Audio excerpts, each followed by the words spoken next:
Terima kasih masih di Kompas Malam bersama saya Mario Sarung.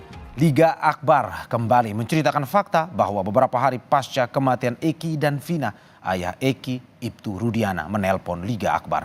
Rudiana juga menjemput dan mengajak Liga Akbar berbincang di dalam mobil. Dalam percakapan tersebut, Rudiana ingin memastikan pakaian terakhir yang dipakai Eki. Rudiana juga menanyakan beberapa hal termasuk Eki memiliki masalah dengan siapa. Beberapa hari setelah diminta cerita oleh ayah Eki di dalam mobil, Liga Akbar kembali dijemput dan langsung dibawa ke kantor polisi. Liga Akbar menyebut saat itu tidak ada pemberitahuan, tak ada surat dan tak ada informasi bahwa dirinya akan dimintai keterangan.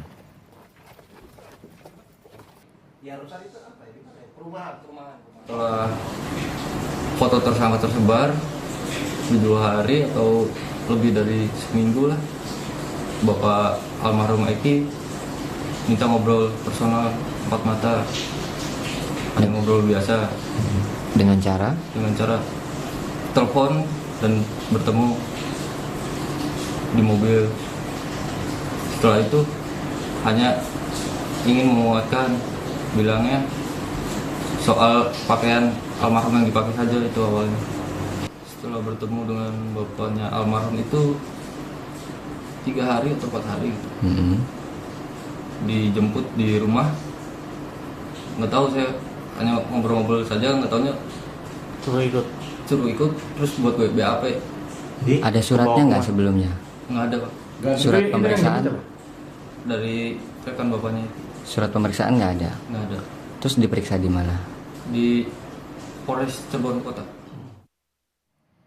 Sementara itu, mantan Kapolda Jawa Barat Anton Carlyan menyebut ayah Eki, Ibtu Rudiana, sebagai pelapor sehingga kasus yang awalnya di Polres Cirebon naik ke Polda Jawa Barat.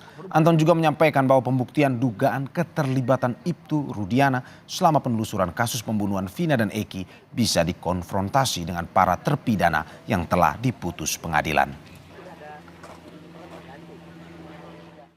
Jadi Ibtu Rudiana itu sendiri justru adalah sebagai pelapor dan ditariknya ke Polda itu justru untuk menjaga netralitas.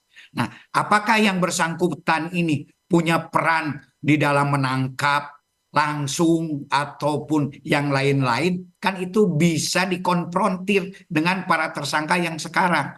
Apakah betul ditangkap oleh Ibtu Rudiana? Sementara di dalam surat perintah tugas penyidikan, Ibtu Rudiana itu tidak termasuk di dalam surat perintah penyidikan maupun surat perintah penangkapan. Jadi hal ini pun juga kita jangan berpersepsi, tapi harus betul-betul dibuktikan. Dan saya yakin dan percaya kalau memang itu dilakukan, nanti bisa dikonfrontir apa betul dibawa ke kantornya. Nah, sementara hasil yang kami dapatkan dari Polda Jabar maupun Polda Cirebon itu tidak ada. Ibtu Rudiana, ayah dari Eki, mulai disorot setelah sempat diperiksa terkait pembunuhan kasus Vina. Hingga muncul dugaan Ibtu Rudiana terlibat dalam penyidikan kasus yang membuat anaknya meninggal. Lebih lengkap kita ulas bersama anggota Kompolnas, Yusuf Marsim. Selamat malam Pak Yusuf.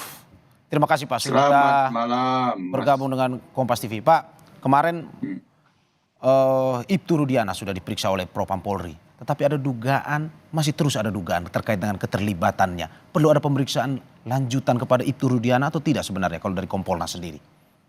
Ya, Kompolnas sendiri kan telah memberikan rekomendasi pada tanggal 28 Mei untuk dilakukan audit investigatif karena kami punya catatan terhadap 2 hal terkait dengan penanganan kasus Vina dan Eki ini 8 tahun yang lalu. Pertama, terkait dengan menyimpulkan adanya kecelakaan lalu lintas.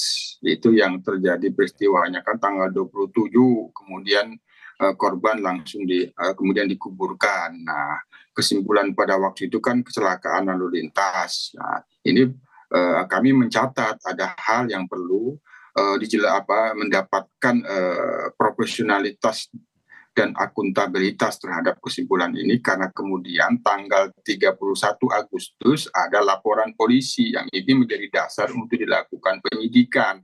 Laporan polisinya sendiri dalam klarifikasi yang kami telah peroleh itu dilakukan oleh orang tua korban yaitu Pak Rudiana. Nah, ini penanganannya kemudian dilakukan di Polresta Cirebon. Oke Pak, Ada ini sekitar pada 5 akhirnya harian lah. Ya. menempatkan posisi Ibtu Rudiana sebagai apa? Apakah Gimana? sebagai pelapor atau ada kemungkinan untuk pemeriksaan lebih lanjut? Ya kalau dilakukan audit investigatif tentu yang bersangkutan didalami, diperiksa bagaimana pemeriksaan atau beberapa kali atau 1 kali 2 kali tentu tergantung keperluan dan kebutuhan akan hal-hal yang perlu mendapatkan klarifikasi dan keterangan terkait dengan hal-hal yang ingin dimaksud di dalam Oke. audit itu. Jadi dari Misal, Kompolnas merasa bahwa perlu pemeriksaan lebih lanjut kepada Ibtu Rudiana, Pak? iya, karena kan sebelumnya memang ada dugaan penyalahgunaan kewenangan yang itu dikeluhkan oleh salah satu kuasa hukum terpidana terhadap ayah korban atau orang tua korban Pak Rudiana ini. Jadi kami mencatat itu, setelah kami klarifikasi, maka kami sarankan untuk mendapatkan profesionalitas dan akuntabilitas penanganannya pada waktu itu perlu dilakukan audit investigatif. Kalau memang ada yang tidak sesuai dengan prosedur, maka yang tidak sesuai dengan prosedur itu harus diberikan sanksi. Itu untuk menjaga profesi. Kalau memang tidak ada, sudah profesional ya tidak masalah itu. Ini Oke. yang kami rekomendasikan. Pak, kalau dari menurut Kompolnas sendiri, selama ini yang kita lihat di media bahwa klarifikasi dilakukan oleh pihak Peggy, Eki. Apakah sebenarnya Ibtu Rudiana sendiri perlu melakukan klarifikasi? Karena kemarin sudah sempat diperiksa Propam. Apakah perlu Ibtu Rudiana melakukan klarifikasi di depan publik, Pak? Iya, kalau ini sudah diperiksa oleh Propam dalam pantauan kami, apa yang kami sarankan itu sudah berjalan. Tim asistensi dari Inspektorat Pengawasan dengan Propam itu sudah berjalan. Tentu hal-hal yang telah dijelaskan oleh pihak Pak Rudiana, kalau itu terkait dengan bukti-bukti bahwa yang bersangkutan tidak melakukan seperti yang dikeluhkan paling utama oleh salah satu kuasa hukum terpidana, tidak melakukan penyalahgunaan kewenangan, ya perlu itu untuk dijelaskan. Tapi sekali lagi karena prosesnya ini sedang dalam pendalaman pemeriksaan di Propam, ya tentu semua hal itu perlu dikonfirmasi kepada pihak Propam. Tidak melakukan penyelewengan seperti kesaksian, tetapi ada kesaksian dari Liga Akbar nih Pak. Kalau kita lihat bahwa ada kesaksian dari salah satu teman Eki yang mengatakan bahwa Ibtu Rudiana meminta bertemu dengan Liga Akbar dan Liga Akbar tiba-tiba memberikan pernyataan bahwa meminta Ibtu Rudiana untuk jujur. Apakah ini masuk kode etik atau pidana jika memang Ibtu Rudiana terlibat dalam kasus ini? Ya, sebenarnya sederhana. Kalau kami karena dari awal itu mencatat keluhan salah satu kuasa hukum terpidana, terutama 5 terpidana, mengeluhkan pada saat dilakukan penyelidikan dan penangkapan itu tidak disertakan adanya surat penangkapan dan itu disebutkan diduga oleh Pak Rudiana sebagai orang tua korban. Nah, itu kami catat betul keluhan yang disampaikan oleh pihak kuasa hukum terpidana. Disitulah kami ketika telah mendapatkan klarifikasi, kami yakin bahwa ini perlu dilakukan audit investigatif. Apalagi ditambah perkembangan terakhir, ada perubahan kesaksian dari Liga Akbar, maka tentu ini terus didalami, memastikan betul apakah memang ada dugaan penyalahgunaan kewenangan yang dilakukan oleh Pak Ibtu Rudiana yang sesungguhnya tidak berwenang untuk menyelidiki dan menyelidiki, karena mungkin didorong oleh karena orang tua yang telah mengalami anaknya menjadi korban, apakah diduga pembunuhan pada waktu itu sehingga melakukan inisiatif. Ini yang perlu Berarti dipastikan. perlu ada audit investigatif ya Pak ya, yang lebih mendalam. Iya, betul. Dan itu sudah prosesnya kami lihat sudah dilakukan pada saat ini dengan memeriksa Pak Rudiana. Ya, terima kasih Pak Yusuf Warsim dan kita tunggu terus perkembangan dari kasus Vina dan Eki.